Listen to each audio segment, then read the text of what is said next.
Allah Ta'ala alin ala kulli syai. Allah Ta'ala tinggi di atas segala sesuatu. Tapi ala yang khusus, ay ala fawqa arsy, di mana Allah itu di atas arsy. Berdasarkan ayat-ayat yang jelas dalam Al-Quran telah dinyatakan dalam 7 tempat di dalam ayat Al-Quran. Nah, siapa yang mau tawasul terhadap hal ini, lihatlah perkataan Syekhul Islam Ibnu Taimiyah ketika menjelaskan tentang risalah arsy, yaitu tentang risalah tentang arsy, ataupun Syekh Ibnu Utsaimin rahimahullah taala dalam kitab Al-Wasithiyah. Kitab Al-Wasithiyah. Jadi kalau kita menentukan itu, maka tidak akan ada pertanyaan bahwasanya Allah itu ya tukiluhu itu, dan tidak ada pertanyaan itu. Seperti contoh ya, umpamanya orang yang mengingkari ya Allah istiwa, kemudian mereka mengingkari juga tentang hadis nuzul. Mereka mengatakan kalau Allah itu turun, apakah arsy itu kosong? Nah, kita katakan, gimana antum itu bertanya? Antum telah mengatakan Allahu fi kulli makan, gitu kan? Allahu fi kulli makan. Kenapa antum mengingkari tentang nuzulnya Allah? Dari tadi kan antum tidak mengimani tentang Allah itu tinggi. Kenapa protes tentang nuzul? Maka kata Syekhul Islam, coba kita tanya aja, ataupun para ulama memberikan ini ilusi akliyah, tapi bukan nadori nas. Kalau antum mengatakan Allahu fi kulli makan, Allah berada dalam setiap tempat, apakah anda mengatakan bahwasanya Allah kosong ketika ke sana, gitu kan? Dalam akliyahnya orang akan mengatakan apa? Tidak melazimkan, kan? Begitu. Ya. Maka ini hanya munaqashah akliyah saja. Ma ra'yuka fi man ya'khudhu ruknan min rukain dakwah dunatan. Ya, batil. Ya, bagaimana pendapat kalau kita hanya mengambil satu rukun dalam rukun dakwah? Apakah itu benar? Ya tidak benar. Ya, dakwah dengan dengan menyebutkan hal yang benar tanpa kita itu mengkritik dan membenarkan perkara-perkara yang menyimpang. Jadi tetap ini yang dinamakan dengan rukun. Rukun itu tidak boleh dihilangkan satunya. Namanya juga rukun. Kalau kita katakan Fatihah rukun solat, bukan? Iya. Bagaimana kalau kita meninggalkan Fatihah? Solatnya sah enggak? Ya, tidak sah solatnya. Tidak sah solatnya. Tapi bukan berarti dalam setiap majelis mesti disebutkan ya hal ini. Enggak. Yang jelas dakwah itu harus berjalan di atas ini. Bukan berarti kalau kita menjelaskan tentang ini harus tiap hari, umpamanya tiap pertemuan menyebutkan bidahnya, enggak juga seperti itu. Tapi yang dimaksud bahwa dakwah ini mengandung terhadap 2 rukun yang tadi. Cukup untuk persiapan maghrib. Subhanallah wa bihamdika. Assalamualaikum warahmatullahi wabarakatuh. Alhamdulillah hamdan katsiran thayyiban mubarakan fi kama yuhibbu rabbuna wa yardah. Asyhadu an la ilaha illallah wahdahu la syarikalah wa asyhadu anna Muhammadan abduhu wa rasuluhu wassalatu wassalamu ala Rasulillah wa ala ashabihi wa man tabi'ahum bi ihsanin ila yaumiddin. Ya ayyuhalladzina amanu taqullaha haqqa tuqatih wa la tamutunna illa wa antum muslimun.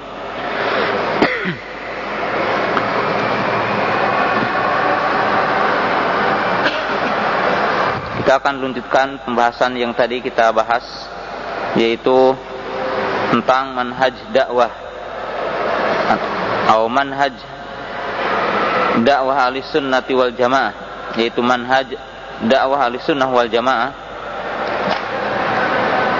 Dan buku pacuan yang kita pakai yang tadi disebutkan itu karangan Syekh Rabi hafizahullah ta'ala. Dan buku ini kita akan bahas sekarang secara singkatnya malam ini. Setelah kita menyebutkan 2 poin utama pembahasan kita, yang pertama kita bahas tentang fadlu dakwah, yaitu keutamaan dakwah.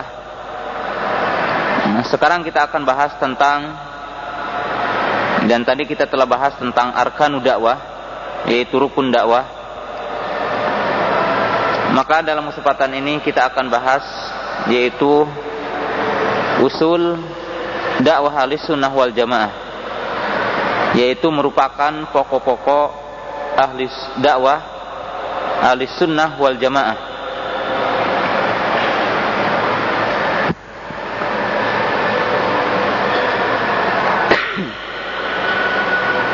Ikhwan rahimakumullah, tadi saya telah menyebutkan tentang arkanu dakwah yang 4, yaitu maudu dakwah, ad-da'i, al-mad'u, wa asalibu dakwah. Maka tentunya ketika kita akan membahas tentang usulu dakwah, inti dari dakwah kita ataupun maudu dakwah, ala wa huwal Islam. Inti daripada dakwah kita ini adalah Islam, yaitu menyeru manusia kepada Islam. Oleh sebab itu, di antara ciri dakwah ahli sunnah, ciri dakwah salaf, syumuliyah, bisyumuliyatil Islam. Dengan itu, dakwah ahli sunnah wal jamaah adalah dakwah yang sumul, dakwah yang mencakup kepada kandungan Islam itu sendiri. Akan tetapi tentunya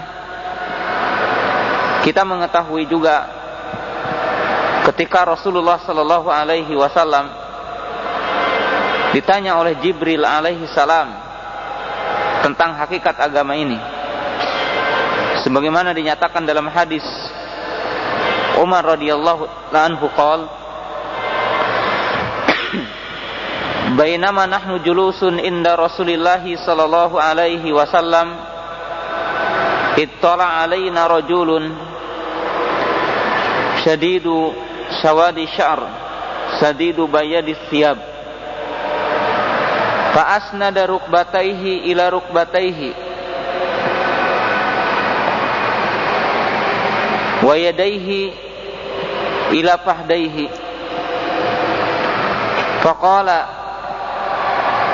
akhbirni anil Islam, faqala al Islamu an tashhada an la ilaha illallah wa anna Muhammadar Rasulullah wa iqamatis shalah wa ita'iz zakah wal haji was shaumi Ramadan. Faqala akhbirni anil Islam, atau fi riwayah fa'ajibna, faqala ay Jibril sadaqta, faqala ashabu Rasulillah ajibna wa huwa yas'aluhu wa yusaddiquhu, faqala akhbirni anil Islam, qala an tashhada an la ilaha illallah, qala akhbirni anil iman, qala al imanu billah wa malaikatihi wa kutubihi wa rusulihi wal yaumil akhiri wal imanu bil qadari khairihi wa sarrihi, qala akhbirni anil ihsan, qala an ta'budallaha ka'annaka tarahu fa in lam takun tarahu fa innahu yarak, qala akhbirni anis sa'ah, qala ma mas'alu bi'a'lami minas sa'il, ila akhiril hadits.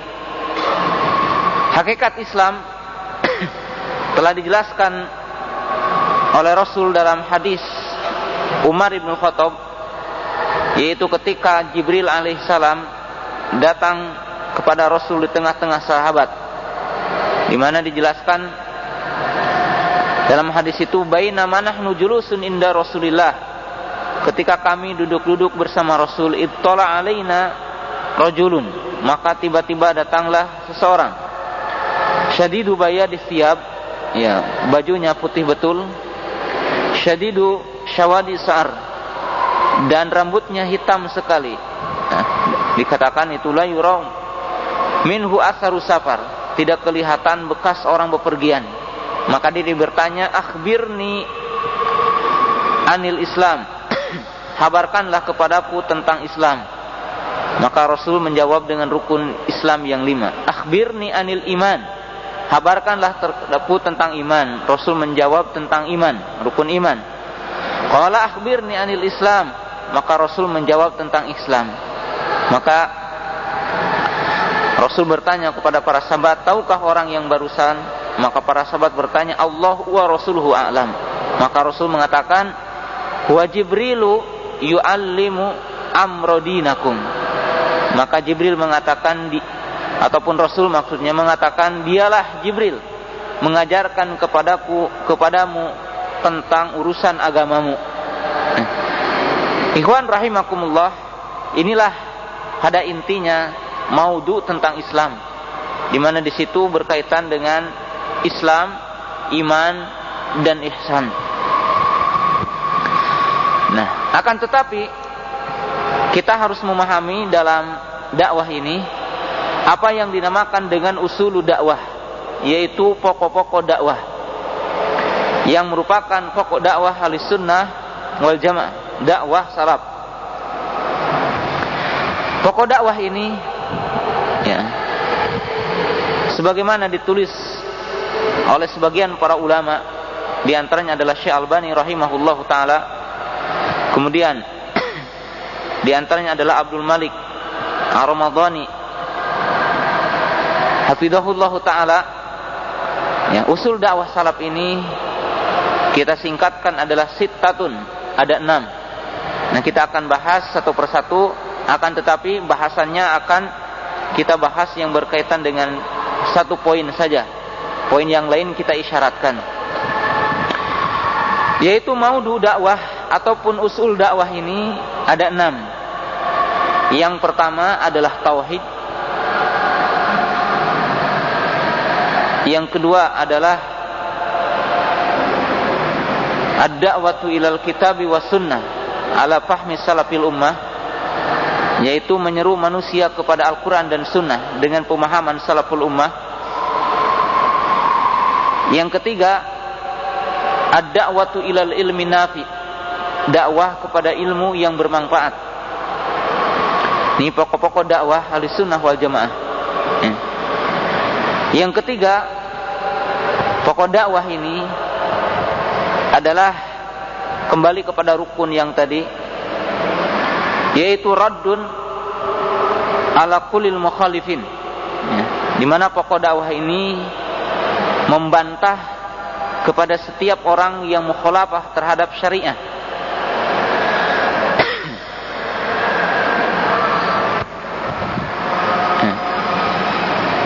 Yang kelima, nabdu tahazzub wal bidah wa ta'assub madhabi, ya, yaitu memberantas tentang bidah, ya, kemudian hizbiyah, kemudian ta'assub terhadap madhab. Kemudian usul yang keenam adalah at-tasfiyatu wa tarbiyah, tasfiyah dan tarbiyah.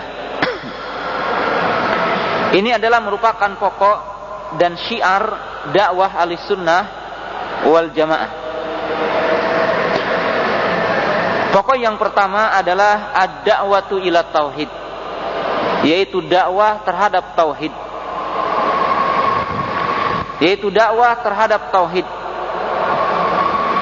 Jadi Ahlus Sunnah wal Jamaah menganggap bahwa dakwah terhadap tauhid adalah perkara yang utama dan perkara yang pertama di dalam mendakwahkan Islam ini.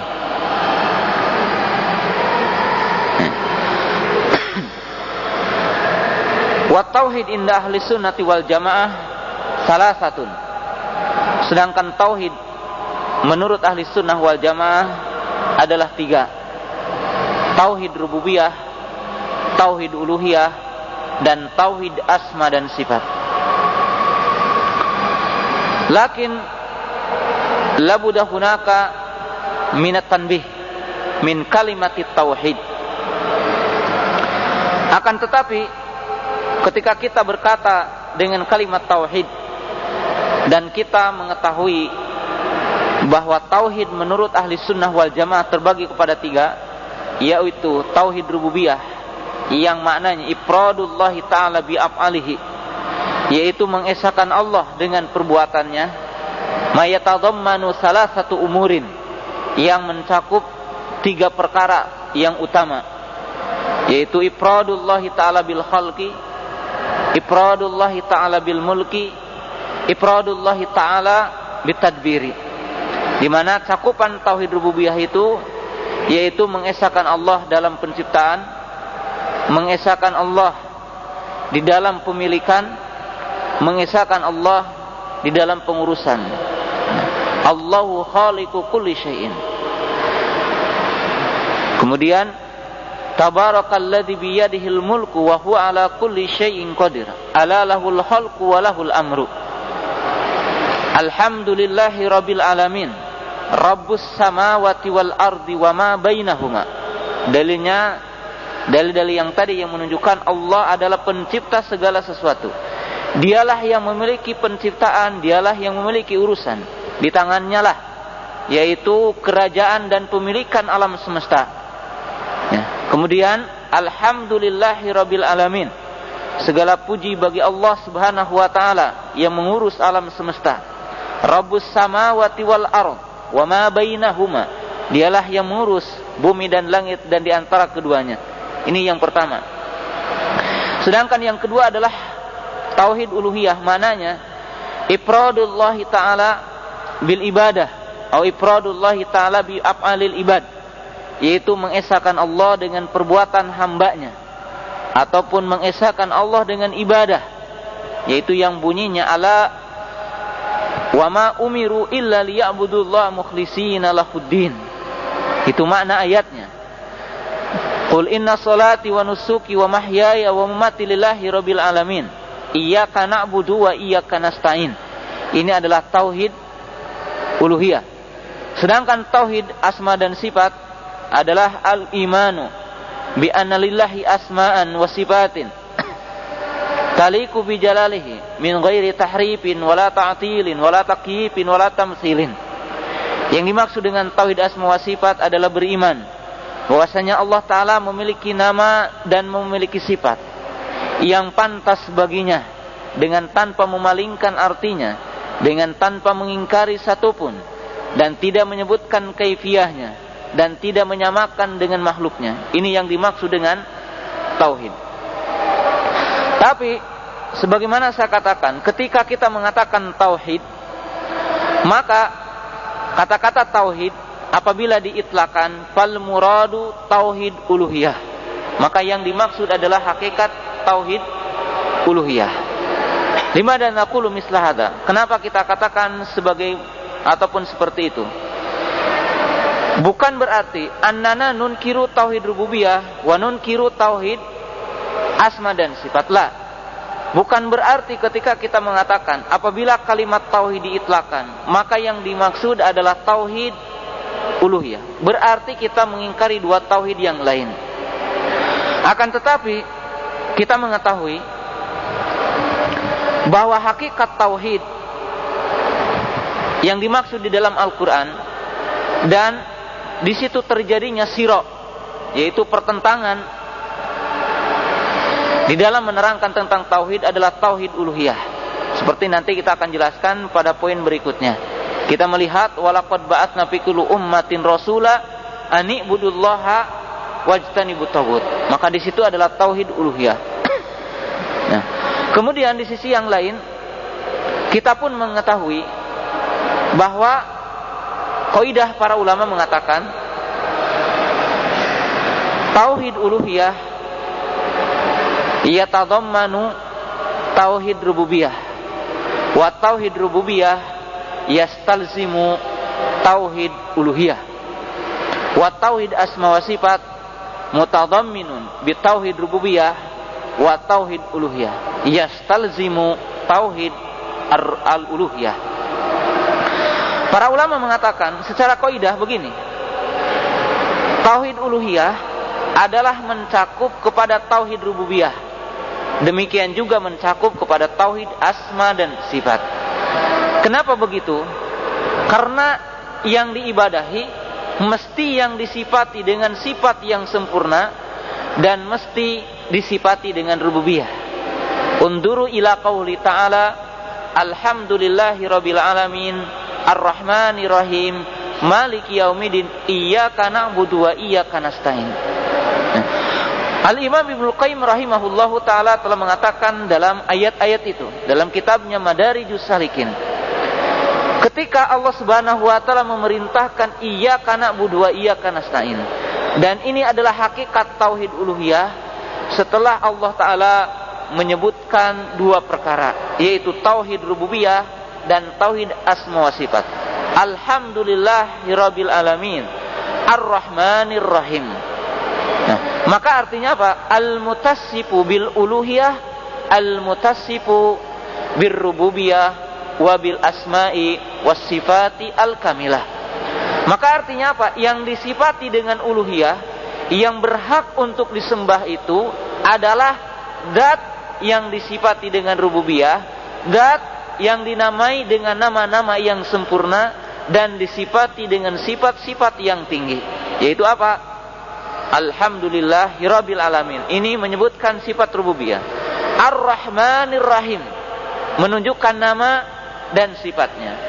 Ar-Rahman ismun min asma'illah, Ar-Rahim ismun min asma'illah, yaitu yang mengandung di dalamnya sifatur rahmah wasi'ah wa sifatur rahmal wasilah. Itu para ulama mengatakan, yaitu Allah yang disifati dengan rahmat yang luas dan disifati dengan sifat rahmat yang menyambung, yaitu lil mu'minin. Nah, sedangkan tauhid rububiyah yastalzimu tauhid uluhiyah, yaitu tauhid rububiyah melazimkan tauhid uluhiyah. Maksudnya apa? Orang yang beriman Allah sebagai pencipta, orang yang beriman yang Allah Ta'ala memiliki alam semesta dan seisinya, dan Allah Ta'ala yang mengatur alam semesta, maka melazimkan ibadah pun hak Allah Subhanahu wa Ta'ala. Tidak ada yang berhak untuk diminta, tidak ada yang berhak untuk diibadahi kecuali Allah, karena Allah Ta'ala esa dalam penciptaan, berarti juga esa dalam ibadah. Nah, sedangkan tauhid asma dan sifat itu mengandung tauhid rububiyah dan tauhid uluhiyah. Ya. Dia apa? Yastalzimu tauhid uluhiyah. Juga dia mengistilzamkan tauhid uluhiyah. Maka oleh sebab itu, kalau kata-kata tauhid itu disebutkan, para ulama mengatakan yang dimaksud adalah tauhid uluhiyah. Seperti kita lihat perkataan Syekh Muhammad bin Abdul Wahhab. Syekh Muhammad bin Abdul Wahhab. Antum lihat dalam kitab yang sangat singkat dan isinya sangat mufid, Ushulus Salasah. Beliau mengatakan, wa a'dhamu ma amarallahu at-tauhid. Dan yang urusan yang paling agung yang diperintahkan oleh Allah adalah tauhid. Apa kata beliau? Wa huwa ifradullahi ta'ala bil ibadah. Maka yang dimaksud dengan tauhid adalah mengesahkan Allah Ta'ala bil ibadah. Mengesahkan Allah Ta'ala bil ibadah. Kemudian kita lihat dalam kitabnya Kasyfus Syubhat. Beliau mengatakan, perkara yang pertama at-tauhid, wa huwa ifradullahi ta'ala bil ibadah. Ifradullahi ta'ala bil ibadah. Maka ketika kita berbicara kalimat tauhid, maka tujuan utamanya yaitu apa? Ifradullahi ta'ala bil ibadah, adalah tauhid uluhiyah. Nah, di samping lain, kenapa kita mengatakan ketika kalimat tauhid itu dimutlakan adalah tauhid uluhiyah? Dan kalau kita mengatakan menyeru orang kepada tauhid, maknanya adalah tauhid uluhiyah. Nadran bi amroini aidon. Kita melihat kepada dua kenyataan. Kenyataan yang pertama, bahwasanya sangat sedikit sekali orang yang mengingkari tentang tauhid rububiyah. Bahkan para ulama mengatakan pada hakikatnya tidak ada orang yang mengatakan bahwasanya di muka bumi ini ada dua pencipta yang sama. Dua pencipta yang sama. Sehingga orang-orang Buddha ataupun yang dinamakan dengan orang-orang Wasaniyah, mereka mengatakan, ataupun orang-orang Majusi mengatakan, adanya ilah dulumat, adanya ilah nur. Ya. Ilah pembawa kegelapan, ilah pembawa cahaya. Mereka meyakini bahwa ilah nur lebih berkuasa daripada ilah dulumat. Jadi tidak mutasawiyan, tidak sama antara ilah dulumat dengan ilah nur secara akal mereka. Kemudian secara fitrah orang akan mengimani adanya sang pencipta. Bahkan kalau kita tanya orang Nasrani, siapa yang menciptakan bumi, mereka tidak akan mengatakan Isa. Ya. Mereka akan mengatakan yang menciptakan bumi adalah Allah. Menciptakan bumi adalah Allah. Nah, berarti inti khisom, inti pertengkaran, inti peperangan, inti permusuhan itu terletak di mana? Dalam tauhid uluhiyah, tidak dalam tauhid apa? Rububiyah. Tidak dalam tauhid rububiyah. Ini poin pertama. Poin yang kedua, bahwasanya orang itu terjadi penyimpangan adalah dalam tauhid uluhiyah. Dalam tauhid uluhiyah. Bahkan kata-kata tauhid ini telah terjadi penyimpangan yang begitu banyak. Ya, saya katakan penyimpangan ini yang begitu banyak tentang makna tauhid yang sesungguhnya. Orang Jahmiyah mengatakan yang dinamakan tauhid adalah mengingkari nama dan sifat Allah. Orang itu bertauhid kalau mengingkari nama dan sifat Allah. Orang Mu'tazilah mengatakan orang bertauhid adalah kalau menyebutkan nama tidak menyebutkan sifat. Oleh sebab itu orang-orang Mu'tazilah mengatakan at-tauhidu salah satu anwa. Tauhid itu ada 3, sama dengan ahli sunnah tapi pembagiannya beda. Wahidun fi dzatihi la qasima lahu. Wahidun fi sifatihi la nadhira lahu. Wa wahidun fi af'alihi. Wal masyhuru indahum anna usalis. Mereka mengatakan Allah itu esa dalam zatnya. Esa dalam zatnya. Yang dimaksud adalah tidak memiliki sifat. Kemudian mereka esa dalam sifatnya. Yang dimaksud sifat Allah itu cukup disebutkan maujud saja, jangan disifati dengan yang lain. Yang ketiga, mereka mengatakan esa dalam perbuatannya. Esa dalam perbuatannya. Yang dimaksud di sini Allah Ta'ala sebagai pencipta. Wal masyhuru indahum anna utsalis. Ya. Yang masyhur menurut mereka jenis yang ketiga. Nah, di sini telah terjadi penyimpangan di dalam kalangan orang-orang Asy'ariyah dan kalangan orang-orang Mu'tazilah. Orang itu dikatakan bertauhid kalau mengimani Allah sebagai pencipta. Nah, maka ikhwan rahimakumullah, kita lihat di pesantren-pesantren yang ada sekarang, kenapa kaum muslimin terjadi penyimpangan dalam tauhid uluhiyah. Dia mengatakan apa? Syahadat tapi musyrik. Nah, inti permasalahannya adalah yang satu ini. Karena yang banyak dipelajari adalah tauhid rububiyah. Tauhid rububiyah. Bahkan kalau antum belajar umpamanya di IAIN, ya, di perguruan tinggi yang menamakan Islam, nah, itu yang dinamakan orang bertauhid sampai kepada derajat tauhid, mereka mengatakan awwalu wajibin al insan asyak. Qala ba'dunas asyak. Au ifradullahi ta'ala bil khalq. Yang pertama diwajibkan kepada orang itu mengimani Allah sebagai pencipta. Ataupun mereka mengatakan yang pertama diwajibkan kepada manusia adalah ragu.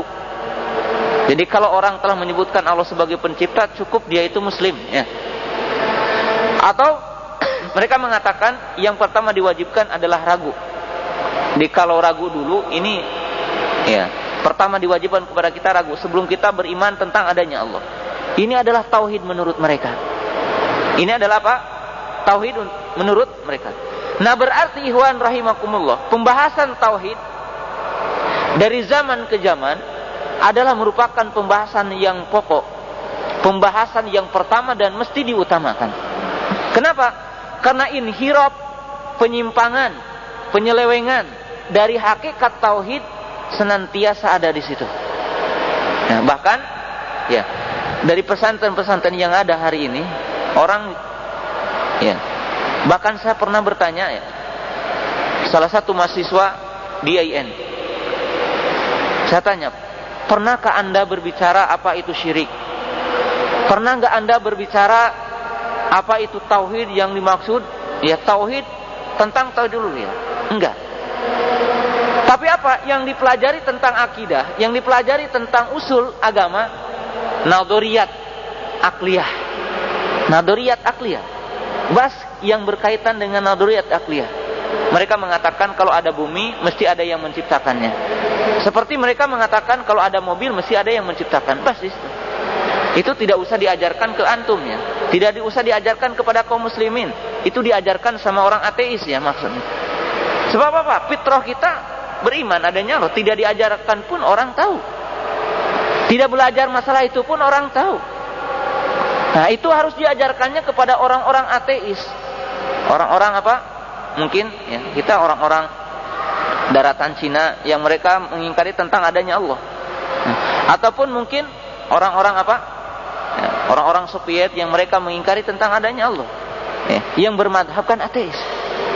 Dan ini tidak pantas diajarkan kepada muslim. Artinya orang-orang muslim telah mengakui hal ini. Nah, oleh sebab itu ikhwan rahimakumullah, dalam Al-Quran ya, semua ayat yang menyatakan tauhid rububiyah lil istidlal lit takriri tauhid uluhiyah. Nah, ini perhatikan. Oleh sebab itu dalam Al-Quran kita akan melihat setiap ayat yang di situ menyatakan tauhid rububiyah itu adalah hanya untuk menggiring manusia untuk menetapkan tauhid uluhiyah. Umpamanya, satu contoh saja, satu ayat dalam surat Al-Baqarah. Ya ayuhan nasu budu rabbakumul ladzi khalaqakum walladzina min qablikum la'allakum tattaqun. Alladzi ja'ala lakumul arda firasan was samaa'a binaan wa anzala minas samaa'i ma'an fa akhraja bihi minas thamarati rizqan lakum fala taj'alu lillahi andadan wa antum ta'lamun. Ketika ada perintah, ya ayuhan nasu budu rabbakum, wahai manusia, sembahlah Rabb kamu. Ya. Maka disebutkan alladzi khalaqakum walladzina min qablikum. Alladzi khalaqas samawati wal arda was samaa. Alladzi khalaqas samawati wal ard. Ya, sampai ayat terakhir. Ya. Maka penyebutan yang menciptakan kamu, yang menciptakan sebelum kamu, yang menciptakan bumi dan langit, yang menurunkan hujan dari langit, yang menghidupkan tumbuh-tumbuhan. Nah, ketika ayat ini disebutkan, baru ujungnya fala taj'alu lillahi andadan wa antum ta'lamun. Maknanya apa? Kalau kamu tahu yang menciptakan kamu adalah Allah, yang menciptakan bumi dan langit adalah Allah, yang menurunkan rizki adalah Allah, yang menurunkan hujan adalah Allah, yang menghidupkan dan mematikan adalah Allah. Fala taj'alu lillahi andadan wa antum ta'lamun. Maka jangan kamu jadikan dia serikat dalam beribadah. Ketika beribadah jangan bikin syarikat. Maka lihat, jadi ayat ini apa? Ya, istilah untuk tauhid uluhiyah. Ataupun ayat yang kita sering hafal dalam salat tadi, sebelum iyyaka na'budu wa iyyaka nasta'in, apa dulu? Alhamdulillahirabbil alamin, arrahmanir rahim, maliki yaumiddin, iyyaka na'budu wa iyyaka nasta'in. Nah, ini kandungan. Maka makna yang dimaksud ya, ketika dikatakan ad-da'watu ila tauhid, ad-da'watu ila tauhid uluhiyah. Ya, yaitu yang dimaksud adalah dakwah kepada tauhid uluhiyah. Ya, bukan berarti menyampingkan tauhid rububiyah dan asma wa sifat. Akan tetapi pada intinya ke situ. Ikhwan rahimakumullah. Nah, kemudian ya, ahli sunnah wal jamaah ya, meyakini dan menjadikan bahwa dakwah kepada tauhid ini adalah merupakan poin yang pertama dan poin yang utama, dengan alasan sebagai berikut. Dengan alasan sebagai berikutnya. Alasan yang pertama, ya, kenapa kita berdakwah kepada tauhid dulu, tidak kepada yang lain? Ya. Alasannya ada beberapa alasan. Alasan yang pertama, li'anna jami'ar rusuli wal anbiya annahum badda'u da'watahum bitauhid. Dan kitab ini membahas itu. Karena seluruh para nabi, seluruh para rasul, mereka semuanya sepakat memulai dakwah mereka dengan tauhid. Ya. Tidak memulai dengan menguasai suatu tempat, yaitu dengan apa? Nah, umpamanya dengan saurah wa inqilabat dan sebagainya. Ataupun mungkin menjatuhkan sebuah negara, dimulai dengan menjatuhkan sebuah negara, ataupun menjatuhkan seorang pemimpin. Tidak pernah ada seorang nabi yang memulai dengan itu. Nah, yang kedua, alasannya nanti dalilnya kita akan sebutkan. Alasan yang kedua, li'anal ghayah minal khalqil insani wal jin ala wa huwa lil ibadah li tauhidihi. Karena tujuan diciptakan manusia, diciptakan jin adalah untuk bertauhid kepadanya, untuk beribadah hanya kepadanya. Ini alasan yang kedua. Alasan yang ketiga, faqad tawattarat adillah minal kitabi wa sunnah anna nabiyya sallallahu alaihi wasallam wa ashabahu bada'u da'watahu bitauhid. Nah, yang ketiga alasannya karena telah datang dalil-dalil yang mutawatir baik dari Quran ataupun sunnah bahwasanya Rasul dan para sahabat memulai dakwahnya dengan tauhid. Kita diperintahkan untuk mengikuti sunnah Rasul. Ya, ini alasan yang ketiga. Alasan yang keempat, sebagaimana dinukil oleh Al-Imam Ibnu Munzir rahimahullahu taala, ajma'al ulama'u anna awwala wajibin 'alal insan ma'rifatu syahadatain. Ma'rifat syahadatain. Karena pertama yang diwajibkan berdasarkan ijma yang dinukil oleh Al-Imam Ibnu Munzir, demikian juga oleh Syekhul Islam Ibnu Taimiyah, bahwasanya yang pertama diwajibkan kepada manusia adalah mengetahui makna syahadatain. Yaitu tentang tauhid. Ini. Tentang apa? Tauhid. Ini 4 alasan utama.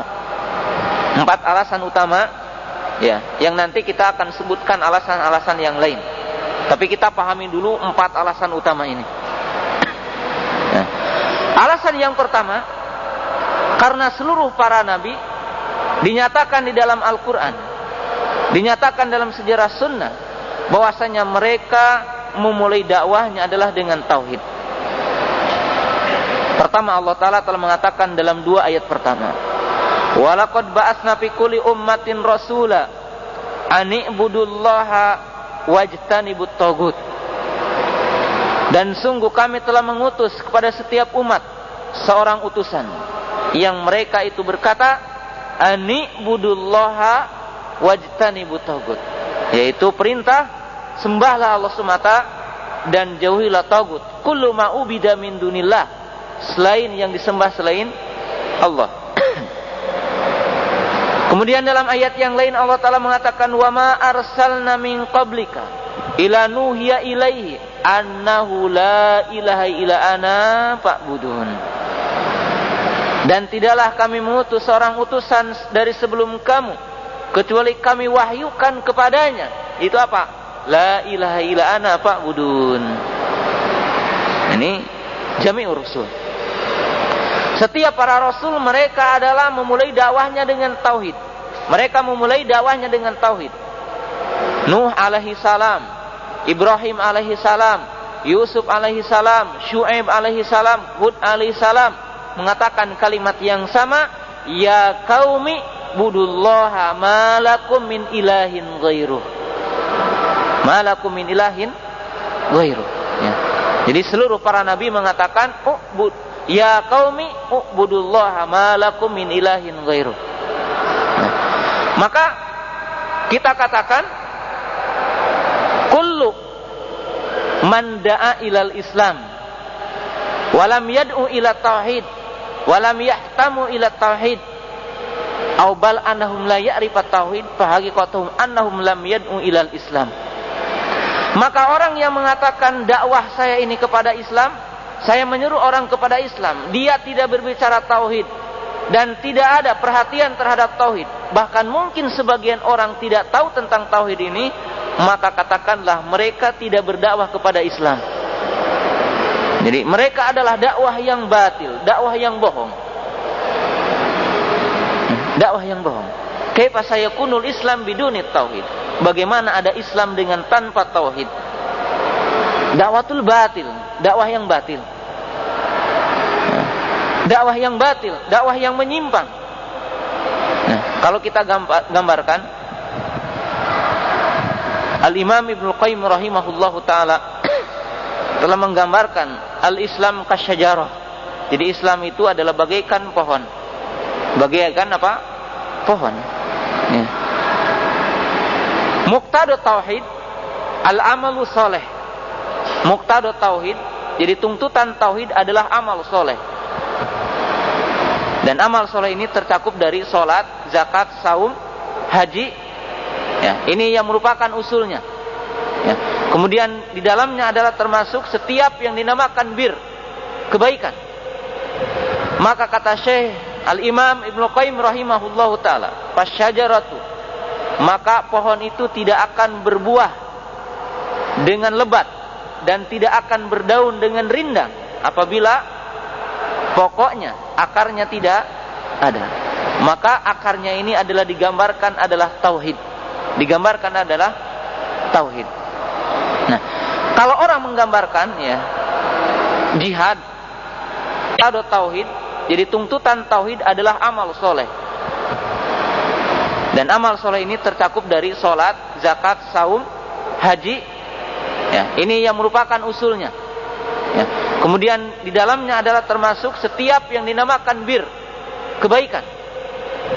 Maka kata Syekh Al-Imam Ibnu Qayyim rahimahullahu ta'ala, fasyajaratu, maka pohon itu tidak akan berbuah dengan lebat dan tidak akan berdaun dengan rindang apabila pokoknya akarnya tidak ada. Maka akarnya ini adalah digambarkan adalah tauhid. Digambarkan adalah tauhid. Nah, kalau orang menggambarkan ya jihad ataupun digambarkan bahwasanya akhlak atau tauhid, jadi tuntutan tauhid adalah amal soleh.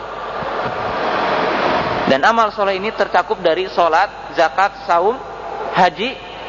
Ya, ini yang merupakan usulnya. Ya. Kemudian di dalamnya adalah termasuk setiap yang dinamakan bir, kebaikan. Maka kata Syekh Al-Imam Ibnu Qayyim rahimahullahu ta'ala, fasyajaratu, maka pohon itu tidak akan berbuah dengan lebat dan tidak akan berdaun dengan rindang apabila pokoknya akarnya tidak ada. Maka akarnya ini adalah digambarkan adalah tauhid. Digambarkan adalah tauhid. Nah, kalau orang menggambarkan ya jihad ataupun digambarkan bahwasanya akhlak atau tauhid, jadi tuntutan tauhid adalah amal soleh. Dan amal soleh ini tercakup dari sholat, zakat, saum, haji. Ya, ini yang merupakan usulnya. Ya. Kemudian di dalamnya adalah termasuk setiap yang dinamakan bir, kebaikan. Maka kata Syekh Al-Imam Ibnu Qayyim rahimahullahu ta'ala, fasyajaratu, maka pohon itu tidak akan berbuah dengan lebat dan tidak akan berdaun dengan rindang apabila pokoknya akarnya tidak ada. Maka akarnya ini adalah digambarkan adalah tauhid. Digambarkan adalah tauhid. Nah, kalau orang menggambarkan ya jihad ataupun digambarkan bahwasanya akhlak atau tauhid, jadi tuntutan tauhid adalah amal soleh. Dan amal soleh ini tercakup dari sholat, zakat, saum, haji. Ya, ini yang merupakan usulnya. Ya. Kemudian di dalamnya adalah termasuk setiap yang dinamakan bir, kebaikan. Maka kata Syekh Al-Imam Ibnu Qayyim rahimahullahu ta'ala, fasyajaratu, maka pohon itu tidak akan berbuah dengan lebat dan tidak akan berdaun dengan rindang apabila pokoknya akarnya tidak ada. Maka akarnya ini adalah digambarkan adalah tauhid. Digambarkan adalah tauhid. Nah, kalau orang menggambarkan ya jihad ataupun digambarkan bahwasanya akhlak dengan Adam alaihissalam, dengan Adam alaihissalam berdasarkan hadis yang tadi dan ayat Al-Quran, maka disebutkan selama 950 tahun yang dikatakan di dalam surat yang khusus, surat Nuh alaihissalam, maka Nuh alaihissalam selama itu adalah berdakwah kepada tauhid, mengucapkan kalimat ya qaumi ibudullaha ma lakum min ilahin ghairuh, ma lakum min ilahin ghairuh. Nah, kemudian kita lihat dalam sejarah yang lain, ya, kita singkat, Ibrahim alaihissalam.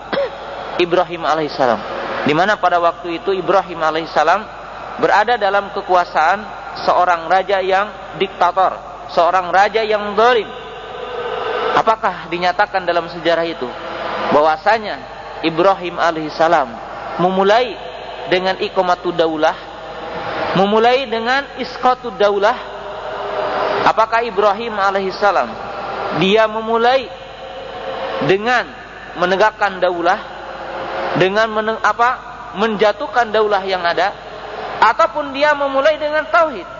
Tidak diragukan lagi dalam ayat-ayat Al-Quran bahwasanya Ibrahim alaihissalam beliau adalah berkata dengan tauhid, seperti dinyatakan wadhkur fil kitabi Ibrahim innahu kana siddiqan nabiyya idh qala li abihi ya abati lima ta'budu ma la yasma'u wa la yabsuru wa la yughni anka syai'a.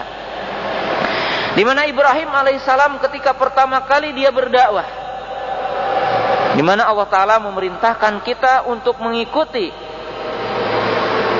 milah Ibrahim alaihissalam, maka Ibrahim alaihissalam berkata dan bertanya, ya, yaitu tentang tauhid pertama kali kepada umatnya. Pada umatnya adalah apa? Tauhid. Nah, apabila akan pingin yang lebih jelas, maka lihatlah dua nabi berikutnya adalah Musa alaihissalam. Musa alaihissalam. Ya, tentunya Musa alaihissalam dia berada dalam sebuah kekuasaan, yaitu pada waktu itu adalah Fir'aun laknatullah. Fir'aun laknatullah, yang dia adalah mengatakan ana rabbukumul a'la, yang dia mengatakan ana rabbukumul a'la, dan dia adalah membunuh manusia pada waktu itu. Yudabbihuna abna'akum wa yastahyuna nisa'akum.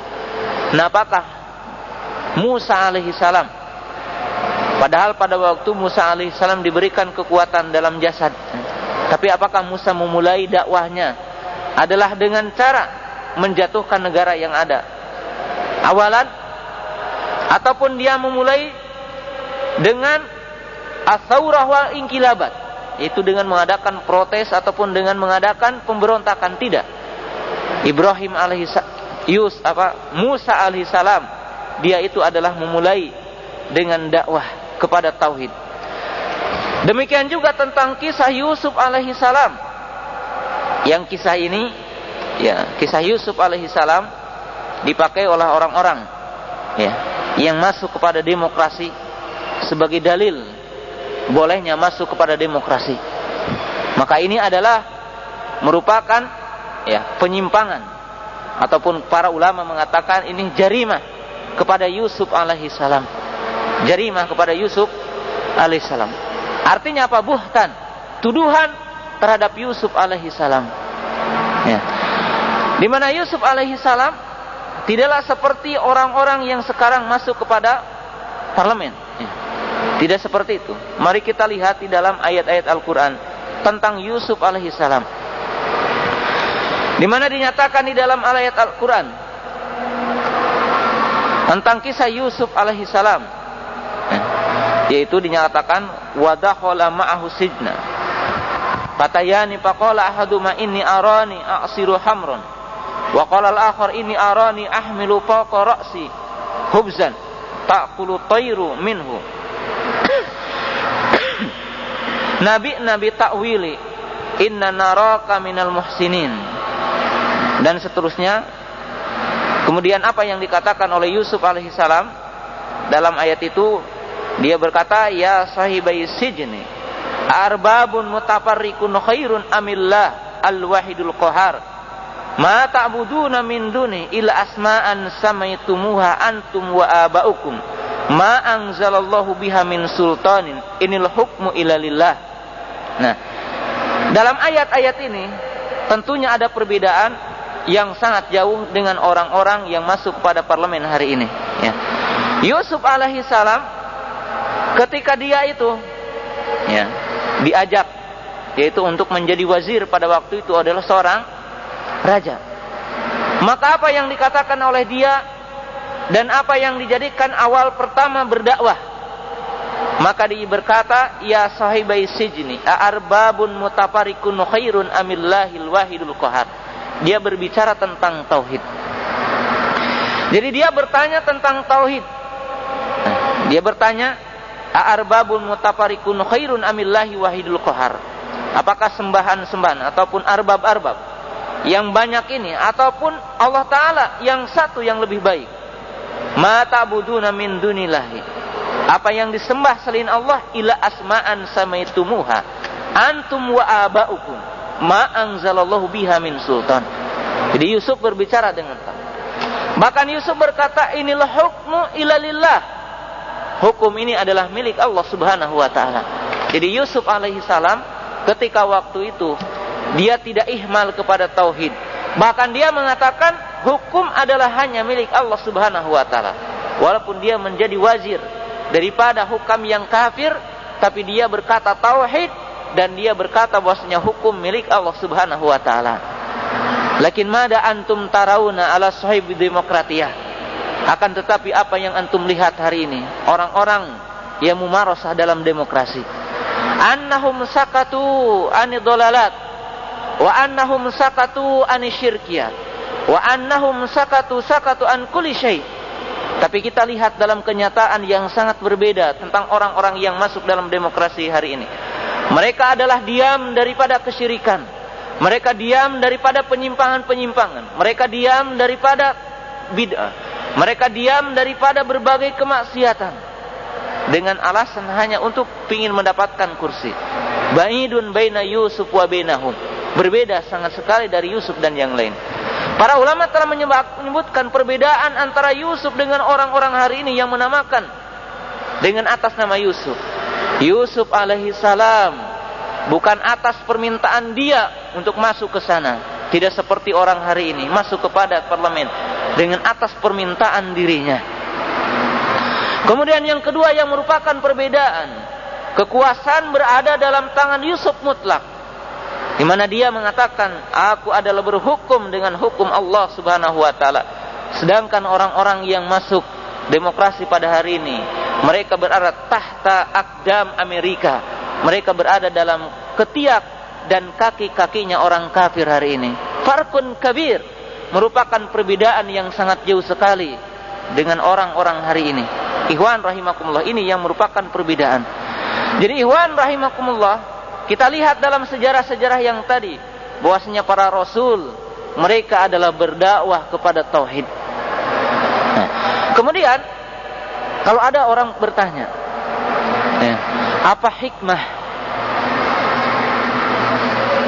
Allah Subhanahu wa taala mengajarkan kepada para rasulnya berdakwah dengan mulai dengan tauhid, tidak dengan yang lainnya? Kenapa tidak dimulai umpamanya dengan berbicara tentang daulah ataupun yang lainnya? Kenapa tidak berbicara tentang kepemimpinan dan yang lainnya, tapi mulai dengan tauhid? Para ulama mengatakan disinilah hikmah yang sangat tinggi dan sangat masuk akal sekali. Nah, kita katakan bahwa a'dhamul mafasid ala wa huwa syirku, wa adamul masalih ala wa huwa tauhid. Nah, kita katakan yang merupakan hikmah daripada risalah ini, kenapa dakwah itu dimulai dengan tauhid? Kita katakan karena pokok masalah mafsadat, pokok utama terjadinya kerusakan adalah syirik, dan pokok keutamaan adalah pokok keberesan adalah tauhid.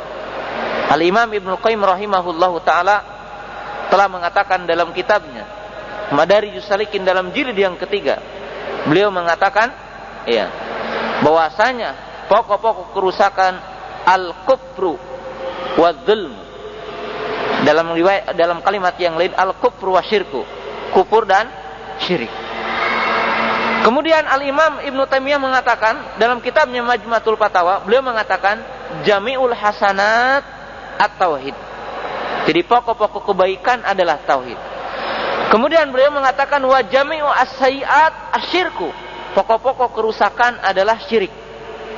Pokok-pokok kerusakan adalah apa? Syirik. Nah, kalau kita muqaranah, kita bandingkan ya. Maka yang menjadikan manusia ini apa? Rusak, intinya adalah kesyirikan.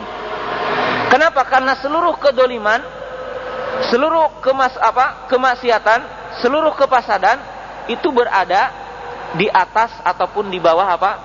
Syirik. Di bawah apa? Syirik. Maka kalau kita tanya, kenapa dakwah Ahlussunnah wal Jamaah tidak diawali dengan memprotes hukam yang ada, ataupun dengan apa? Dengan cara menjatuhkan hukam yang ada. Kita jawab dengan sederhana saja. Kita tanya, aina a'dham mafsadah? Mana yang lebih besar mafsadahnya? Yaitu apa? Alim aw ma yusama bil alim yad'u ila syirkiyah wal bid'ah wa hunaka al hukamu zalim. Aina a'dham mafsadat? Kita tanya saja, mana besar mafsadatnya? Yaitu seseorang alim yang dikatakan, yang dinamai dengan alim, ataupun seseorang yang dijuluki dengan alim tapi dia mengajak orang kepada kesyirikan dan bid'ah, dengan seorang hakim yang dia berbuat kedoliman. Mana yang lebih besar mafsadatnya? Jawab, tidak diragukan lagi bahwa seseorang yang dijuluki alim menyeru kepada kesyirikan, menyeru kepada bid'ah, lebih a'dham mafsadatnya. Kenapa dikatakan begitu? Karena kalau orang-orang yang dikatakan alim, masyarakat itu yuhibbuhum wa yuwalunahum. Karena kalau orang yang dianggap alim itu, masyarakat mencintainya, orang-orang mencintainya, dan orang-orang timbul loyalitas kepada mereka. Seperti apa yang terjadi hari ini. Nah, sedangkan kepada hukam yang dolim, rata-rata orang itu apa? Timbul kebencian. Jangankan orang muslim, orang kafir pun kepada pemimpinnya yang dolim mereka benci. Mereka apa? Benci. Maka oleh sebab itu ini muqaranah. Yang pertama, ini adalah hikmah. Ini adalah merupakan apa? Hikmah. Kemudian yang kedua alasannya apa?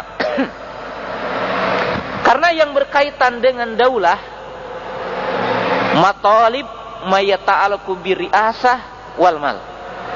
Nah, karena yang berkaitan dengan pemerintah ini ataupun yang berkaitan dengan daulah adalah berkaitan dengan harta, berkaitan dengan kedudukan. Inda katsiri minan nas, menurut kebanyakan orang, maka ini sangat indah. Ini apa? Sangat indah. Jadi sangat hikmah sekali kalau yang pertama didakwahkan itu tauhid, bukan yang berkaitan dengan apa? Dengan kepemimpinan. Kenapa? Karena yang berkaitan dengan kepemimpinan itu adalah yang berkaitan dengan mutiara-mutiara. Bahkan mendapatkan ta'dib, mendapatkan penyiksaan adalah dengan kalimat tauhid. Iwan rahimakumullah. Jangankan yang berkaitan dengan kedudukan, orang-orang munafik tertarik dengan hanya ghanimah. Ya. Orang terfitnah gara-gara ghanimah. Kenapa orang-orang munafik mengucapkan kalimat la ilaha illallah? Intinya apa? Pingin mendapatkan harta. Pingin mendapatkan apa? Harta. Pingin mendapatkan ghanimah. Apabila kaum muslimin mendapatkan kemenangan, sedangkan di dalam sejarah disebutkan sangat sedikit sekali umat Islam tidak menang dalam peperangan. Maka orang-orang munafik pingin mendapatkan harta. Nah, kalau sekarang kita dakwah dimulai dengan hal itu, maka kita lihat orang-orang yang dakwah mulai dengan itu bahkan mendapatkan ta'dib, mendapatkan penyiksaan adalah dengan kalimat tauhid. Iwan rahimakumullah. Jangankan yang berkaitan dengan kedudukan, orang-orang munafik tertarik dengan hanya ghanimah. Ya. Orang terfitnah gara-gara ghanimah. Kenapa orang-orang munafik mengucapkan kalimat la ilaha illallah? Intinya apa? pingin mendapatkan harta. Pingin mendapatkan apa? Harta. Pingin mendapatkan ghanimah. Apabila kaum muslimin mendapatkan kemenangan, sedangkan di dalam sejarah disebutkan sangat sedikit sekali umat Islam tidak menang dalam peperangan. Maka orang-orang munafik pingin mendapatkan harta. Nah, kalau sekarang kita dakwah dimulai dengan hal itu, maka kita lihat orang-orang yang dakwah mulai dengan bahkan mendapatkan ta'dzib, mendapatkan penyiksaan adalah dengan kalimat tauhid. Ikhwan rahimakumullah, jangankan yang berkaitan dengan kedudukan, orang-orang munafik tertarik dengan hanya ghanimah. Ya. Orang terfitnah gara-gara ghanimah. Kenapa orang-orang munafik mengucapkan kalimat la ilaha illallah? Intinya apa? Pingin mendapatkan harta. Pingin mendapatkan apa? Harta. Pingin mendapatkan ghanimah. Apabila kaum muslimin mendapatkan kemenangan, sedangkan di dalam sejarah disebutkan sangat sedikit sekali umat Islam tidak menang dalam peperangan. Maka orang-orang munafik pingin mendapatkan harta. Nah, kalau sekarang kita dakwah dimulai dengan hal itu, maka kita lihat orang-orang yang dakwah mulai dengan itu banyak yang mengikutinya. Kenapa? Tata'allaku bisyahwah. Sebab itu berkaitan dengan syahwatnya. Maka ini hikmahnya. Hikmah. Nah, hikmah kenapa dakwah ini dimulai dengan apa? Dengan tauhid. Ya, hikmah kenapa dakwah ini adalah dimulai dengan apa? Dengan tauhid. Ini yang dijelaskan oleh para ulama rahimahullahu taala. Kemudian yang ketiga, ya, kenapa kita mendakwahi dengan tauhid ini ataupun berdakwah dimulai dengan tauhid? Ya, dakwah. Jawaban yang ketiga, kita diperintahkan untuk mengikuti sunnah para rasul. Maka kita mengetahui bahwasanya tidak ada para rasul dan Nabi sallallahu alaihi wasallam itu berdakwah dengan tauhid. Kita lihat dalam sejarah, di hadapan Rasul ada Romawi, di hadapan Rasul ada Parsi, di hadapan Rasul ada orang-orang Yahudi, Nasrani, kemudian demikian juga orang-orang kufar Quraisy. Kita tanya, apakah Rasul yang pertama kali berdakwah adalah menjatuhkan daulah Romawi? Apakah Rasul yang pertama adalah menjatuhkan daulah Parsi? Apakah Rasul yang pertama adalah menjatuhkan kekuasaan orang-orang kufar Quraisy? La, tidak. Bahkan Nabi sallallahu alaihi wasallam menulis satu risalah kepada raja Romawi dan kepada raja Parsi dengan kalimat Bismillah min Muhammad sallallahu alaihi wasallam, kemudian menulis satu surat ayat, ya ahlal kitab ta'alau ila kalimatin sawain bainana wa bainakum alla na'budu ilallah. Alla na'budu ilallah. Nah, kemudian hikmah yang keempat, hikmah yang keempat, kenapa dakwah ini dengan tauhid duluan? Kenapa dakwah ini adalah dengan tauhid duluan? Kita melihat kepada sebuah ayat, innallaha la yaghfiru ayyushraka bihi wa yaghfiru ma duna dzalika liman yasha wa may yusyrik billahi faqad habita amaluh. Dalam ayat dikatakan barang siapa yang musyrik kepada Allah, maka tentunya apa? Amalnya adalah sia-sia. Amalnya adalah tidak akan beruntung. Berarti kalau kita dakwah memulai dengan perkara bukan tauhid, ini akan sia-sia amalnya.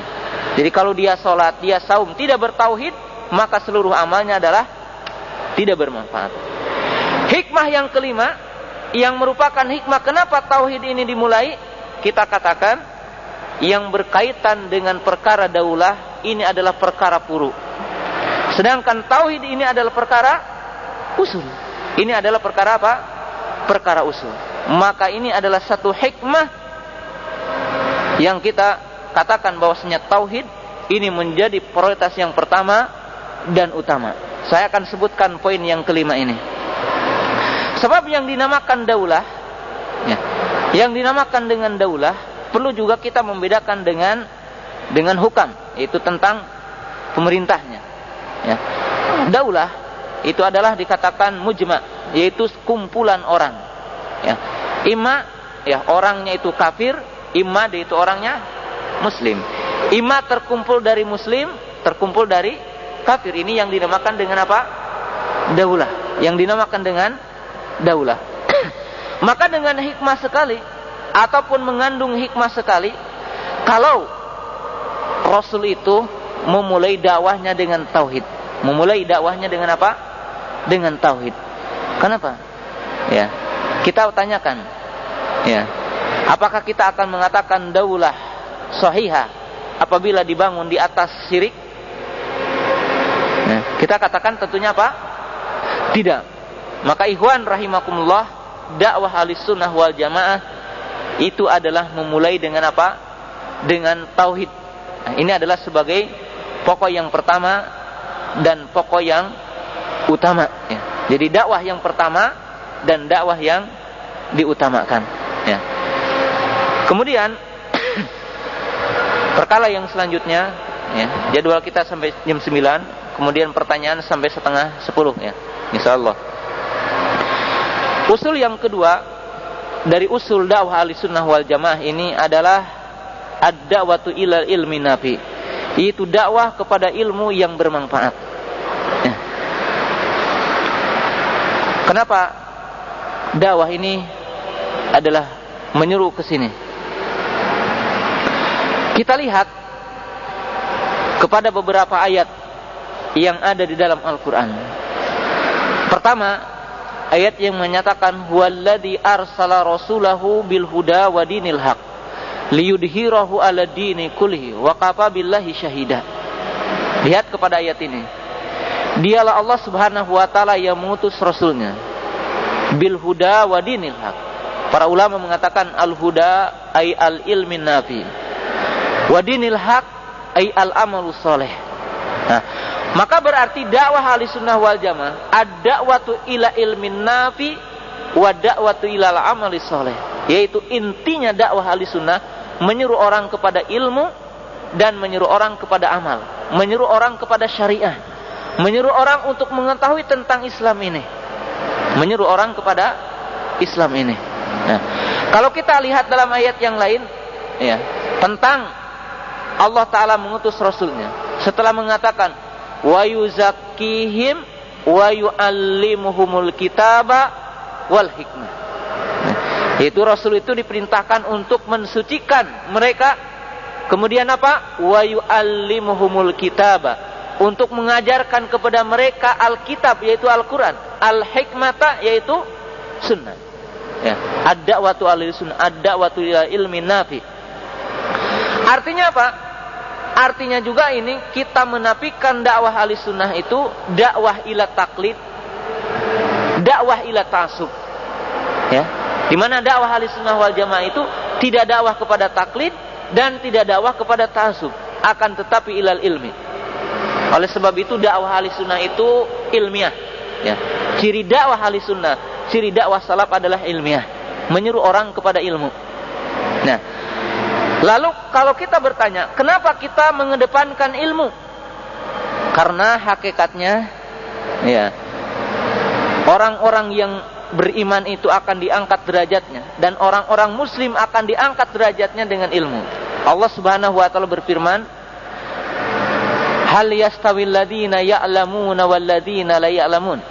Apakah sama orang yang berilmu dengan orang yang tidak berilmu? Kemudian Allah Ta'ala telah menyatakan yarfa'illahu alladhina amanu minkum walladhina utul ilma darajat narfa'u darajatim man nasha. Qala al-Imam Malik ay bil ilmin. Berkata Imam Malik, yaitu dengan berilmu. Nah, kemudian kita juga mengetahui, ya, ra'sus sabat al-ilmu. Pokok orang itu bisa sabat di dalam akidahnya, dalam berpegang teguh kepada sunnah, adalah memiliki ilmu. Adalah memiliki ilmu. Kita lihat dalam satu hadis yang dinyatakan oleh Rasul, man yuridillahu bihi khairan yufaqihu fid din wa la tazalu ta'ifatun min ummati dhahirina 'alal haq la yadurruhum man khadalahum wa la man khalafahum hatta ya'ti amrullah. Lihat kepada fawaid hadis ini. Rasul mengatakan man yuridillahu bihi khairan yufaqihu fid din. Barang siapa yang Allah Ta'ala menghendak orang itu menjadi baik, berada dalam petunjuk, dia dipakikan dalam agama. Berarti Rasul hidayah ilmu. Pokok mendapatkan hidayah adalah ilmu. Kemudian ra'sus sabat, orang itu akan komitmen, akan tegak, akan kuat di dalam kebenaran apabila memiliki ilmu. Mana dalilnya? Rasul mengatakan setelah menyebutkan niyat tafaqquh fiddin, wala tazalu ta'ifatun min ummati dhahirin 'alal haq. Dan senantiasa dari umat ini akan ada orang-orang yang tegak, sabar. Mereka itu adalah sabat di dalam kebenaran. Tidak memadaratkan kepada mereka orang yang membuat tipu daya, dan tidak memadaratkan kepada mereka orang-orang yang menyelisih mereka. Siapa itu? Ahlul ilmi, adalah orang-orang yang memiliki ilmu. Seperti dikatakan juga bahwasanya umat Islam itu goniyun anil gusa. Goni, tidak memerlukan banyak orang. Tapi orang-orang yang memiliki kekuatan, dan diantaranya adalah memiliki kekuatan ilmu. Maka dengan itu dakwah Ahlussunnah adalah dakwah kepada ilmu. Ya. Kemudian secara singkat, yang ketiga adalah ad-da'watu ila ruju' ilal kitabi was sunnah ala fahmi salafil ummah. Nah, kemudian yang menjadi ciri dakwah Ahlussunnah wal Jamaah ini adalah menyeru manusia kepada Al-Quran dan Sunnah dengan pemahaman salaful ummah. Nah, oleh sebab itu syiar dakwah Ahlussunnah ta'lim al-kitab was sunnah, ta'limul kitab wal hadis. Oleh sebab itu yang merupakan ciri dakwah Ahlussunnah wal Jamaah adalah mengajarkan Al-Quran dan hadis. Jadi cirinya begitu. Ciri dakwahnya itu mengajarkan hal itu. Dengan itu para ulama mengatakan ya, al-isnadu minaddin. Jadi ciri Ahlussunnah wal Jamaah itu ya, dakwahnya itu adalah berbicara hadatsana. Dan bukan amrun hayyin, ya, berbicara tentang hadatsana ini. Ya. Yaitu apa? Menyeru orang adalah kepada Al-Quran dan Sunnah dengan melalui pemahaman salaful ummah. Ya. Itu berdasarkan dalil-dalil, dan tentunya saya kira ini telah dijelaskan dalam pembahasan yang sebelumnya, yaitu tentang pemahaman salaf. Ya. Kemudian yang keempat, yang merupakan ciri dakwah Ahlussunnah wal Jamaah ini adalah apa tadi? Yang keempatnya? Siapa yang nulis? Ya. Hah? Yaitu apa? Raddun alal mukhallifin. Yang merupakan ciri dakwah Ahlussunnah wal Jamaah, raddun ala kullil mukhallif, yaitu membantah kepada siapa saja yang dia itu ya menyalahi, menyimpang dari ajaran yang benar. Yaitu yang dimaksud tahqiq al-amru bil ma'ruf wa nahyi anil munkar, yaitu menegakkan amar ma'ruf nahi munkar. Tadi telah disebutkan dalam poin yang pertama, yaitu dalam dua rukun, tahqiqul haq wa ibtalul batil. Jadi ciri dakwah Ahlussunnah wal Jamaah ini memberikan kritikan, dan merupakan usul-usulnya ini memberikan kritikan kepada siapa saja yang menyimpang, amalan biqaulihi ta'ala wal takum minkum ummatu yad'una ilal khair wa ya'muruna bil ma'rufi wa yanhauna 'anil munkar wa ulaika humul muflihun. Nah, sedangkan kaidah yang kelima yang merupakan ciri dakwah Ahlussunnah wal Jamaah, yaitu nabdu tahazzub wal bid'ah wa ta'assub al madhhabi, yaitu di sini memberantas tentang ta'assub madhabi dan memberantas tentang hizbiyah. Nah, kenapa? Sebab hizbun menurut Ahlussunnah wal Jamaah at-tariqu wahid wal jama'atu wahidah. Sebab jalan itu adalah satu dan jamaah itu adalah satu. Ala inna hizballahi humul ghalibun. Sebab kita diperintahkan wa'tasimu bihablillahi jami'a alaikum bil jamaah. Maka Ahlussunnah wal Jamaah ini ciri dakwahnya adalah tidak menyeru orang kepada apa? Kepada tafarruq, kepada hizb, kepada golongan-golongan tertentu, ataupun kita adalah ta'assub madhabi. Ya, kita mengatakan seperti ucapan orang-orang, ana syafi'un wa in amut wa wasiyati li ummati ayatasyafa'u. Saya adalah pengikut Imam Syafi'i dan wasiat kepada umatku mesti menjadi pengikut Syafi'i. Ya, pengikut Hambali juga tidak kalah. Ana hambaliyun wa in amut wa wasiyati li ummati ayatahambalu. Aku adalah pengikut Imam Hambal dan wasiatku kepada umatku adalah agar mengikuti Imam Hambal. Pengikut Imam Malik juga tidak kalah. Lau kana Malik lakana dinu halik. Kalau tidak ada Imam Malik maka agama ini akan rusak, katanya. Maka berkata juga pengikut Imam Abu Hanifah. Abu Hanifah siroju hadihil ummah. Abu Hanifah adalah penerang bumi ini ataupun penerang umat ini. Kita tidak ta'assub, akan tetapi sebagaimana dikatakan oleh Syekh Muhammad bin Abdul Wahhab, ma'rifatu dinil Islam bil adillah. Ma'rifatu dinil Islam bil adillah. Kita adalah kembali kepada Al-Quran dan Sunnah, tidak ta'assub dengan madhab dan tidak ta'assub dengan hizbiyah. Amalan biqauli ta'ala wa'tasimu bihablillahi jami'a ala inna hizballahi humul ghablin wala tafarraqu wala takunu kalladina tafarraqu waqtalafu. Kita mengamalkan ayat-ayat itu, maka oleh sebab itu ciri ahli sunnah wal jamaah, ciri dakwah ahli sunnah wal jamaah ini adalah ad-da'watu ila wahdah al-muslimin, yaitu menyeru kepada persatuan kaum muslimin. Nah, akan tetapi poin yang kelima ini tidak menafikan an-naqd, yaitu poin nomor 5. Nah, dari ciri ahli sunnah wal jamaah ini adalah menyeru untuk menyatukan kaum muslimin. Jadi tidak dikatakan pulan ikhwani, pulan hizbut tahrir, pulan tablighi. Ahli sunnah, sunni, salafi, muslim. Tidak kita mengatakan pulan kada wa kada, tapi kita adalah muslim salafi, sunni, ahli sunnah wal jamaah, menyatukan, ya. Akan tetapi dalam tauhid sufuf ini, menyatukan kaum muslimin berada dalam satu saf, berada dalam satu jamaah, tidak menafikan poin yang nomor 5. Apa? Tidak menafikan untuk kita mentahdir, tidak menafikan kita untuk apa? Untuk memberikan protes dan pengingkaran, protes ataupun pengingkaran kepada bid'ah, kepada kemusyrikan, kepada berbagai apa? Penyimpangan. Jadi kita tidak menyatukan antara dua kaidah ini. Nah, sedangkan yang keenam yang merupakan ciri dakwah ahli sunnah wal jamaah, taqumu ala tasfiyati wa tarbiyah wala taqumu ala sawrati wal inkilabati wa taqri. Nah, yang merupakan ciri dakwah ahli sunnah wal jamaah ini, di mana di dalam menyebarkan tauhid, menyebarkan akidah ini, menyebarkan yaitu sunnah, mengembalikan orang kepada sunnah, adalah dengan manhaj yang benar atas tasfiyatu wa tarbiyah, yaitu dengan cara pembersihan dan pendidikan, at-tarbiyah, at-ta'lim, tidak dengan as-sawrah wal inkilabat, yaitu tidak dengan mengadakan demonstrasi, tidak dengan mengadakan pemberontakan, tidak takri. Takri itu adalah tidak dengan kekerasan, akan tetapi at-tasfiyatu wa tarbiyah.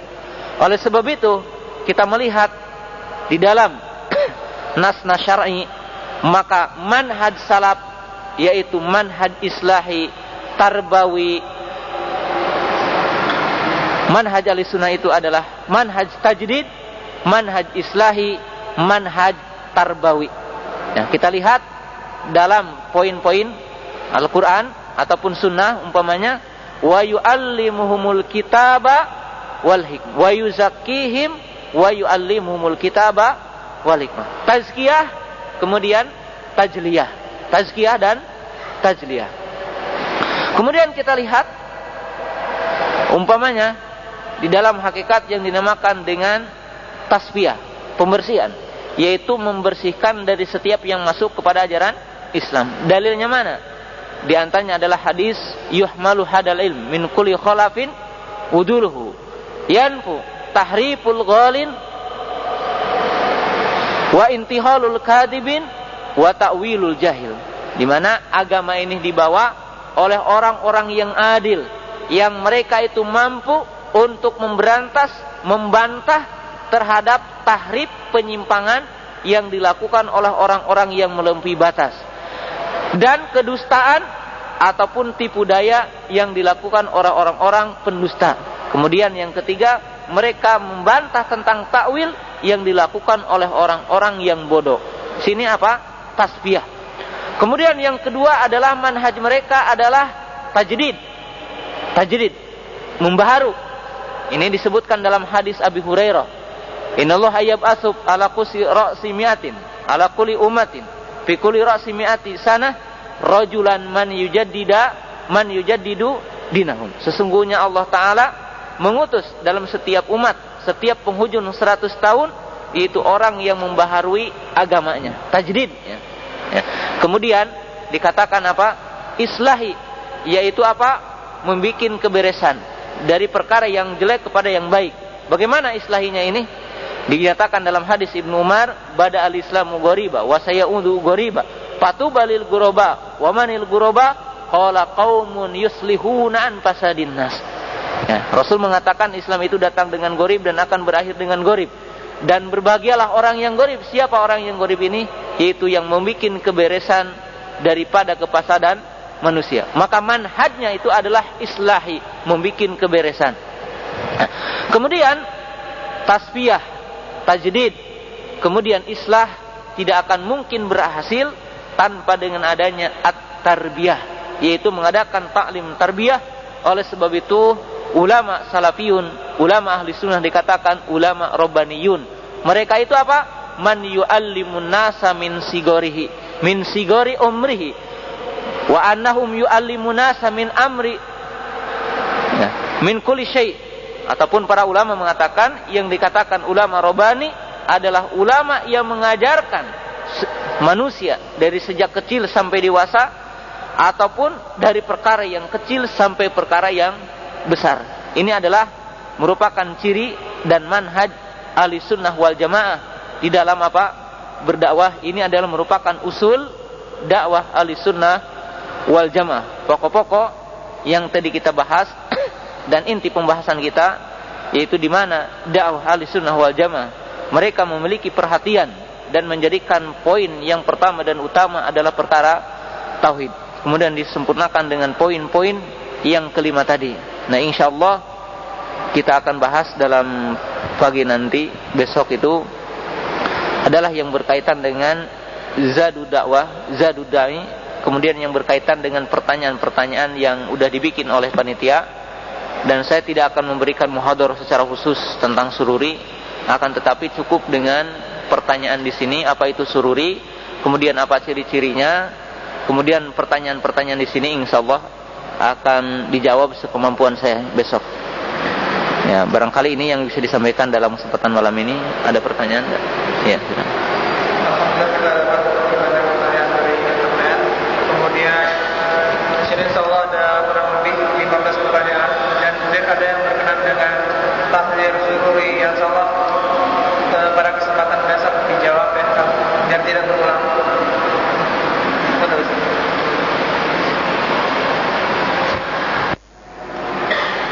Ada pertanyaan ini dari internet ya, dari saudara baik dari Singapura. Ana pernah ditanya ikhwan IM, Ikhwanul Muslimin, antum salafi kok pecah? Juga. Lalu antum pilih salafi mana? Ana bingung menjelaskannya. Bagaimana Ustaz? Karena selama ini ana malas mengikutin yang begituan, karena ana anggap bagi anak adalah lebih manfaat untuk tolabul ilmi daripada melibatkan diri dalam masalah yang bukan kapasitas anak. Bagaimana seharusnya sikap anak Ustaz?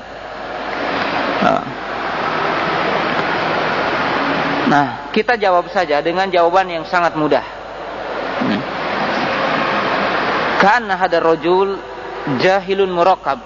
Ya, jadi seorang ini yang mengaku IM ini jahilun murakkab. Jahil murakkab, ya. La yadri annahu la yadri. Dia itu tidak tahu bahwasanya dia itu seseorang yang tidak memiliki sesuatu yang tahu. Jadi dia tidak mengetahui bahwasanya dia tidak tahu.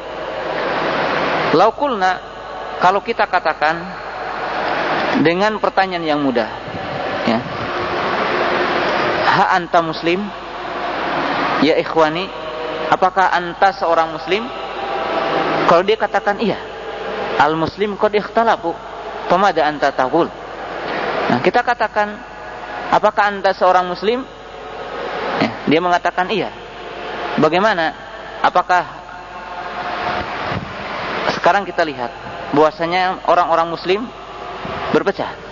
Ya. Lalu anta mau apa? Itu satu pertanyaannya. Ya.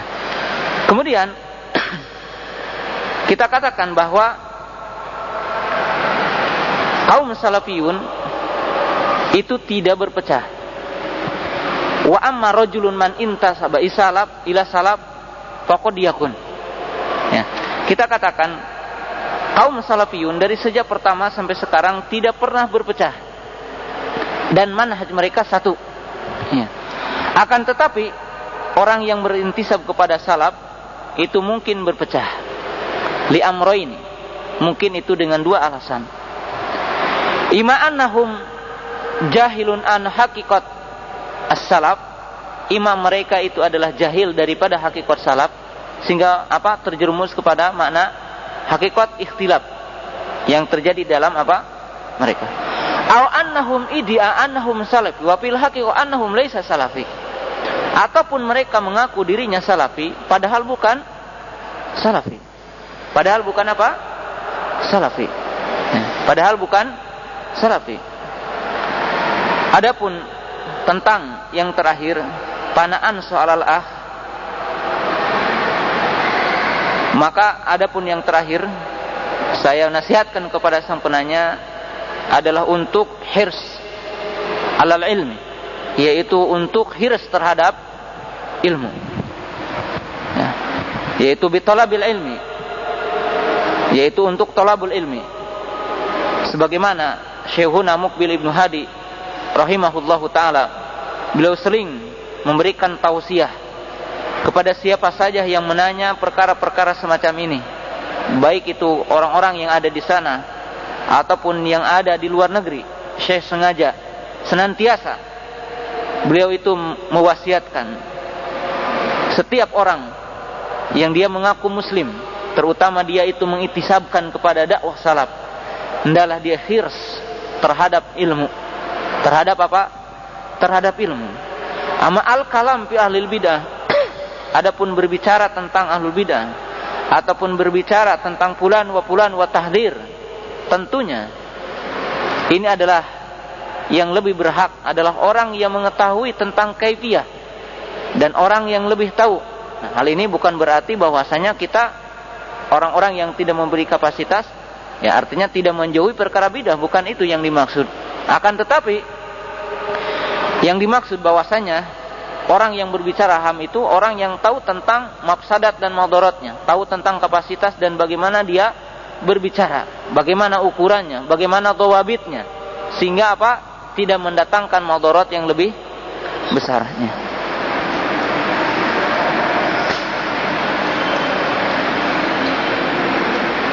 Hukum kita membantu KPU Komisi Pemilihan Umum dan kerja paruh waktu di KPU, apakah boleh? Ya. Nah, di sini ada intel enggak ya? Kita jawab. Faqad qala sallallahu alaihi wasallam min husni islamil mar'i tarkuhu ma la ya'nihi. Rasul mengatakan muslim yang paling baik itu adalah meninggalkan perkara yang tidak bermanfaat, ya. Seorang muslim yang baik, hadis ini dihasankan oleh Syekh Albani rahimahullahu taala. Beliau mengatakan ataupun Rasul mengatakan, ya, dalam hadis itu, sebaik-baik muslim ataupun muslim yang paling baik adalah meninggalkan yang tidak bermanfaat baginya. Yang dimaksud adalah untuk agamanya, ya. Saya kira cukup jawabannya itu, ya. Adalah orang yang tidak mengenal agama. Dia mengatakan tidak ada Tuhan. Ketika dijelaskan tentang rububiyah Allah, menolak alias tidak percaya. Kemudian pertanyaan anak, sampai kapankah kita tidak boleh putus asa memahamkan orang ini atau kita harus menjauhinya? Karena kekafirannya dan mengingatkan ancaman agama seseorang itu dilihat dari temannya. Lagi kapan seseorang itu pada zaman Nabi diperangi karena kekafirannya. Nah, al-jawab baina dakwah,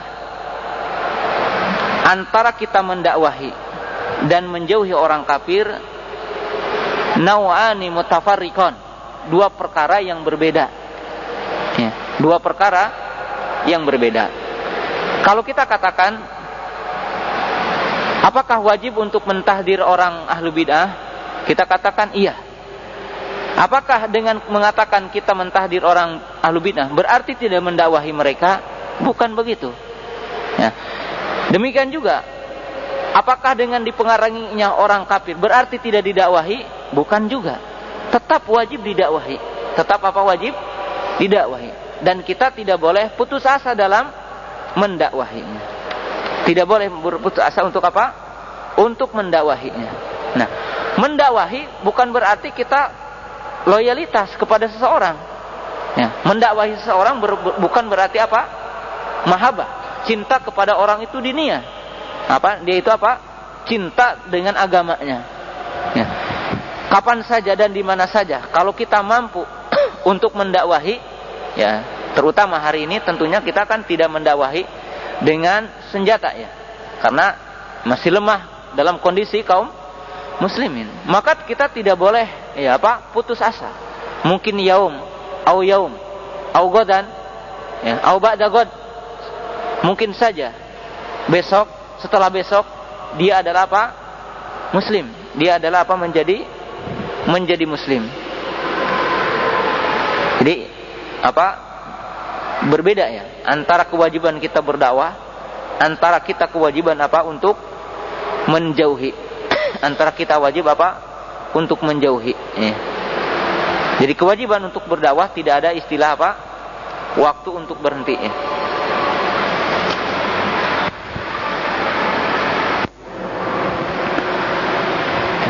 Pertanyaan, bagaimana syariat para nabi sebelum kita, maka tidak berlaku bagi umat Muhammad.